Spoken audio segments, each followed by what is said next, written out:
tahun 45. Itulah hari kemerdekaan kita, hari merdeka nusa dan bangsa, hari lahirnya bangsa Indonesia. Merdeka, sekali merdeka tetap merdeka, selama hayat masih di kandung badan. Selamat pagi adik-adik, selamat hari Minggu, dan selamat datang lagi di sekolah minggunya kita. Nah, adik-adik tahu hari ini tanggal berapa? Kalau setahu hari ini tanggal berapa? 16 Agustus. Benar sekali. Nah, kalau hari ini tanggal 16 Agustus, berarti besok tanggal berapa? Besok tanggal 17 Agustus dong, Losa. Berarti besok kita kembali memperingati Kemerdekaan Indonesia. Nah, jadi besok kita kembali memperingati akan kemerdekaan negara kita. Betul sekali, Losa. Tapi yang lebih penting daripada kemerdekaan Indonesia adalah kemerdekaan kita di dalam Kristus, Losa. Benar sekali. Dan sejak kita merdeka dari dosa, ketika Tuhan menebus kita, kita pun semua menjadi pahlawan-pahlawan Kristus. Maka dari itu, mari Losa undang adik-adik semua yang ada di rumah, kita bangkit berdiri, kita angkat pujian, Akulah Pahlawan Kristus.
Adik-adik, mari kita semua satu dalam doa ya.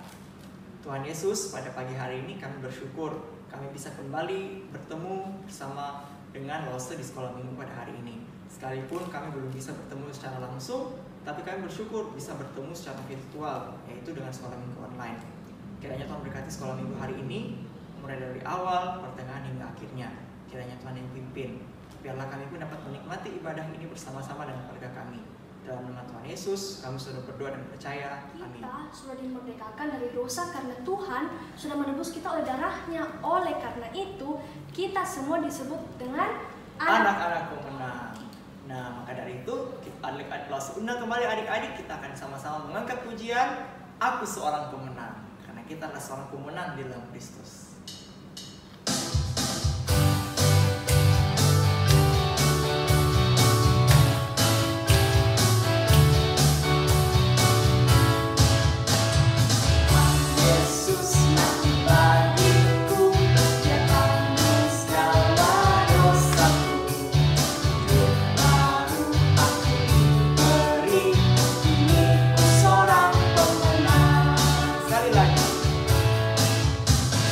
Tuhan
Tuhan, dengan mendengarkan firman Tuhan. Nah, sebelum kita mendengarkan firman Tuhan pada hari ini, kita akan mendengarkan persembahan pujian dari teman kita. Ini dia. Kasih Yesus, indah, indah, oh indah. Kasih Yesus, indah, indah, oh indah. Lebih indah dari pelangi, lebih indah dari bintang di langit, lebih indah dari bunga di taman. Oh Yesusku. Firman Tuhan, mari kita satu dalam doa, dan Lausa akan pimpin adik-adik dalam doa. Mari kita satu dalam doa. Tuhan Allah kami yang baik, kami ucap syukur dan berterima kasih atas kesempatan yang Engkau masih berikan kepada kami sehingga kami boleh ada hingga saat ini. Dan pada kesempatan hari ini kami akan mendengar akan kebenaran firman Tuhan. Engkau urapi hamba-Mu yang akan membawakan firman Tuhan pada hari ini, dan Engkau berkati juga anak-anak-Mu yang berada di rumah untuk setia mendengarkan akan kebenaran firman Tuhan secara virtual ini ya Tuhan. Kami menyerahkan seluruhnya ke dalam tangan-Mu, mulai dari awal, pertengahan hingga berakhirnya sesi firman Tuhan pada hari ini. Bila doa-Mu yang kami dalam satu nama yang kudus, yaitu Yesus Kristus, Tuhan dan Juru Selamat kami yang hidup dan yang berkuasa. Amin. Nah adik-adik, hari ini kita akan mendengarkan cerita firman Tuhan tentang bangsa Israel. Nah adik-adik bisa buka Alkitabnya di rumah dan membacanya di rumah adik-adik di Keluaran pasal 5 ayat 1 sampai Keluaran pasal 12 ayat 42. Adik-adik bisa baca di rumah. Nanti mulai dari Keluaran pasal 5 ayat 1 sampai Keluaran 12 ayat 42. Nah, hari ini kita akan mendengarkan kisah dari bangsa Israel. Nah, dari perikop ini adik-adik, bangsa Israel ini berada di Mesir. Nah, ketika berada di Mesir, bangsa Israel ini menjadi budak dan pekerja yang keras. Mengapa bangsa Israel ini menjadi budak di tanah Mesir? Nah, karena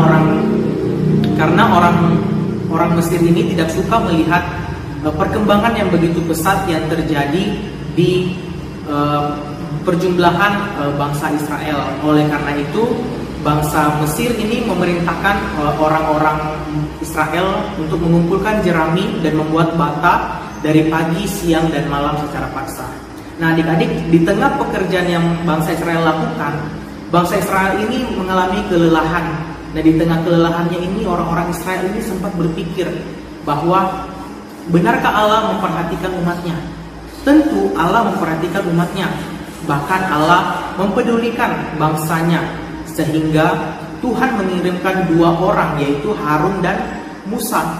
Untuk apa Harun dan Musa Tuhan kirim kepada bangsa Israel yang berada di Mesir? Untuk menolong bangsa Israel keluar dari tanah Mesir. Jadi ketika itu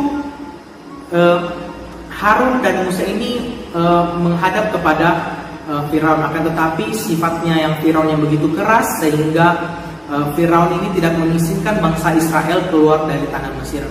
Akan tetapi Allah menunjukkan kuasanya yang begitu besar kepada Firaun. Tuhan memerintahkan Harun untuk mengambil tongkatnya dan melemparkannya ke tanah. Dan apa yang terjadi? Tongkat yang dilemparkan oleh Harun itu berubah menjadi ular. Akan tetapi sifat yang begitu keras yang dimiliki oleh Firaun ini tidak membuat hatinya itu takut atau gemetar. Akan tetapi ketika tongkat yang Harun lempar ke tanah itu adik-adik, malahan Firaun ini apa? Memanggil ahli-ahli sihir untuk membuat hal demikian. Nah, ketika hal demikian juga ahli-ahli sihir itu lakukan, tongkat yang dibuat itu berubah jadi ular. Akan tetapi ular yang dibuat oleh Harun itu yang berubah jadi ular itu memakan ular-ular yang dibuat oleh Raja Firaun. Nah, apa sih tanda dari ini? Allah ingin menyatakan kuasanya melalui kejadian ular Harun memakan ular-ular yang dibuat oleh Firaun. Tetapi sifat yang mendasar tentang Firaun ini yang tidak mengubah hatinya yang begitu keras, sehingga dia tidak mengerti bahwa melalui kisah itu Allah menyatakan bahwa dialah Tuhan dari segala sesuatu. Dan Firaun ini bersikeras tidak mau mengizinkannya. Akhirnya keesokan harinya apa yang terjadi adik-adik? Dari kisah Keluaran pasal 5 sampai pasal 12 ini, yaitu terjadi beberapa tulah dan keesokan harinya itu tulah pertama, yaitu air menjadi darah. Allah memakai siapa? Allah memakai Musa. Allah memakai Musa melalui tongkatnya. Tongkatnya itu dia ulurkan ke atas air sungai, yaitu sungai Nil, lalu menumpangkan tangan ke atasnya, lalu air itu menjadi darah.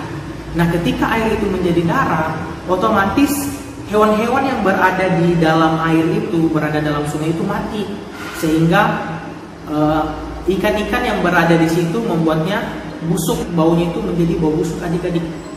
Nah, akan tetapi kejadian ini hanya berlaku dan terjadi di Mesir, tidak terjadi pada perkumpulan rumah-rumah orang Israel di Mesir. Nah, ketika tulah pertama ini terjadi, hati Firaun ini masih bersikeras adik-adik. Malahan dia itu menghiraukan tulah yang pertama. Akhirnya Tuhan mengirimkan tulah kedua. Adik-adik ada yang tahu tulah kedua adalah katak. Lalu katak-katak ini adik-adik, katak-katak ini keluar dari sungai Nil dan memasuki istana dan rumah-rumah pegawai dan seluruh orang Israel. Dia menggerogoti seluruh Israel dengan katak ini. Akan tetapi Firaun ini masih bersikeras. Akhirnya tulah ketiga datang. Apa sih tulah ketiga itu adik-adik? Ada yang tahu? Yaitu adalah nyamuk. Tuhan memakai dua orang ini, Harun dan Musa, lalu memukul tanah dan debu. Lalu debu itu menjadi apa? Ketika dipukul, debu itu menjadi nyamuk. Dan nyamuk ini menyerang seluruh bangsa Mesir. Dia itu menyerang dari apa? Dari manusia, hewan, bahkan seluruh ciptaan itu dia hinggapi. Akhirnya membuat bangsa Mesir ini menjadi tidak tenang lagi karena diserang oleh nyamuk. Akan tetapi Firaun masih bersikeras. Akhirnya tulah keempat datang, yaitu tulah apa adik-adik? Lalat pemikat. Oleh karena kuasanya, lalat pemikat ini ada di bangsa Israel. Lalu lalat ini menghinggapi seluruh Israel dan membuat seluruh Israel ini menjadi apa? Tidak tenang. Akibatnya ada hama yang menyerang bangsa Mesir, yaitu lalat pemikat. Lalu tulah yang berikutnya, tulah ke berapa adik-adik? Tulah ke-5, tulah pada ternak. Akan tetapi sebelum tulah ini menyerang, Tuhan sudah membedakan manakah ternak orang Israel dan mana ternak orang Mesir. Jadi sebelum itu Tuhan sudah memisahkan mana ternak yang dimiliki oleh orang Israel dan orang Mesir, sehingga tidak satu pun ternak yang dimiliki oleh orang Israel terkena sampar. Akan tetapi seluruh ternak yang dimiliki oleh orang Mesir semuanya mati. Lalu tulah ke-6 adik-adik yaitu apa? Tulah ke-6 itu Barak. Ada yang tahu Barak enggak adik-adik? Lalu Tuhan berfirman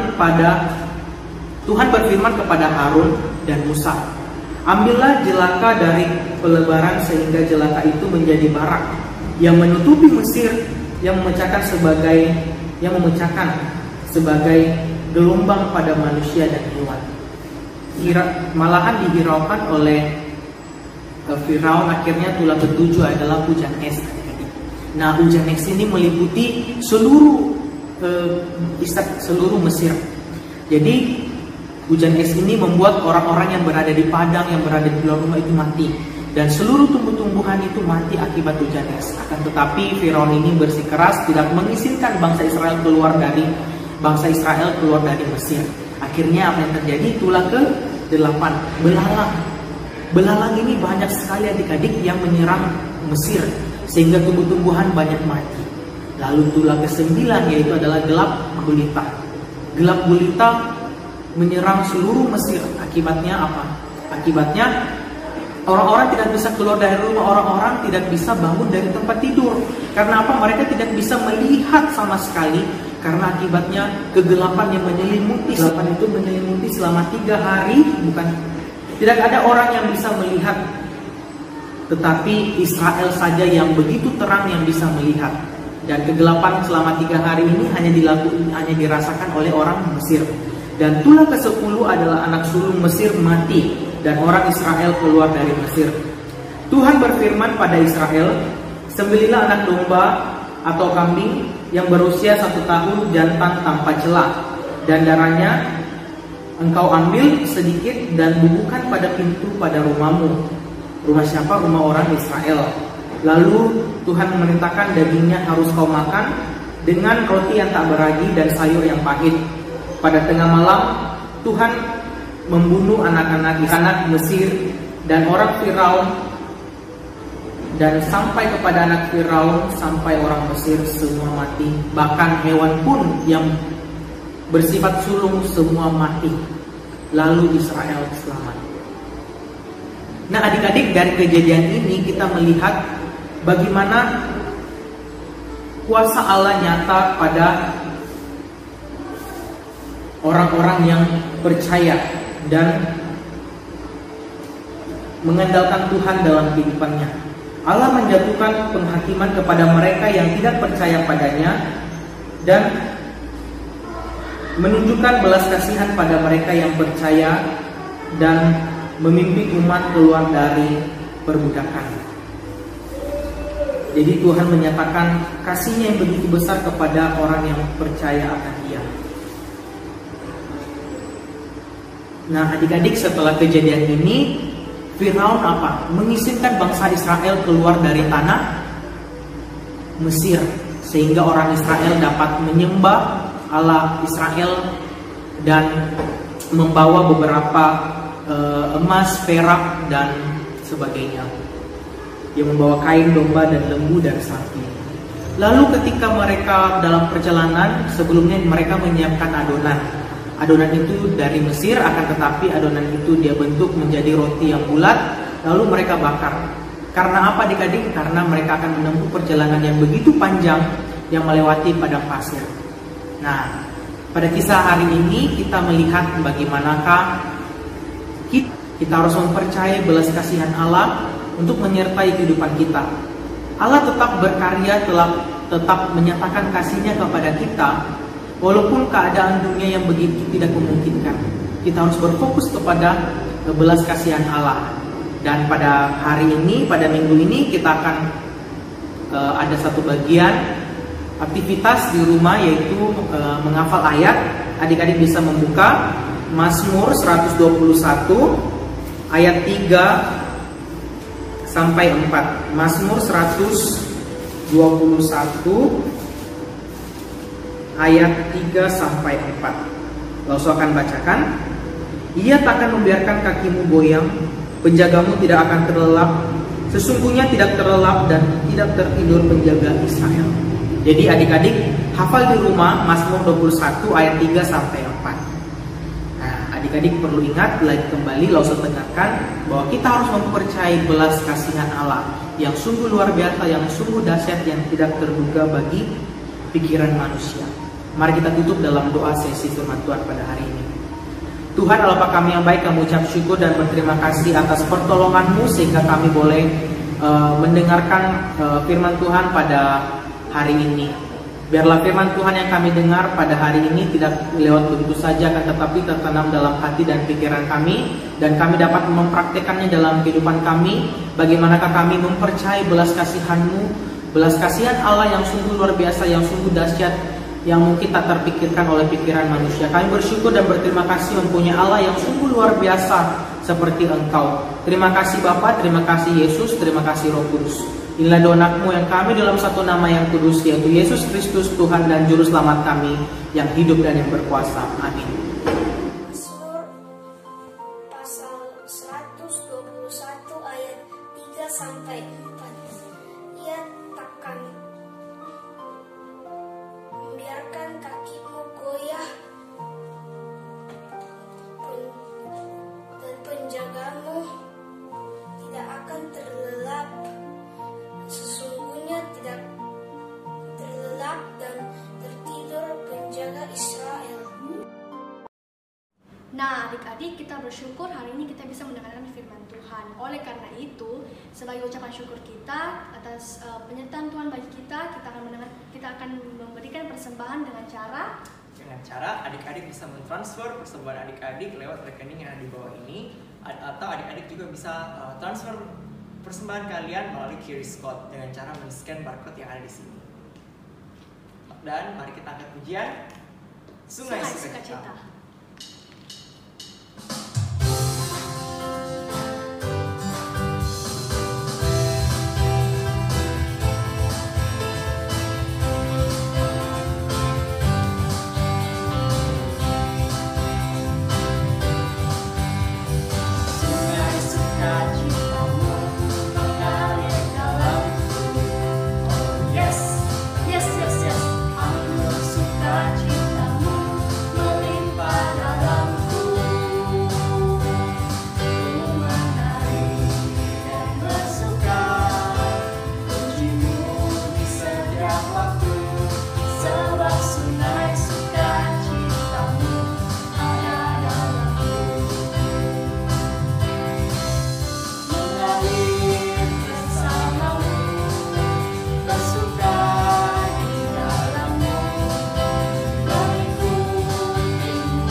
Tuhan Yesus, sekarang kami telah selesai memberikan persembahan. Tolong berkati persembahan itu agar bisa digunakan untuk banyak orang. Berkatilah orang tua yang memberikan persembahan itu. Terima kasih. Dalam nama Tuhan Yesus kami berdoa. Amin. Segala pujian, hormat, dan kemuliaan hanya untuk Tuhan Yesus Kristus. Mari kita angkat pujian Bapa terima kasih.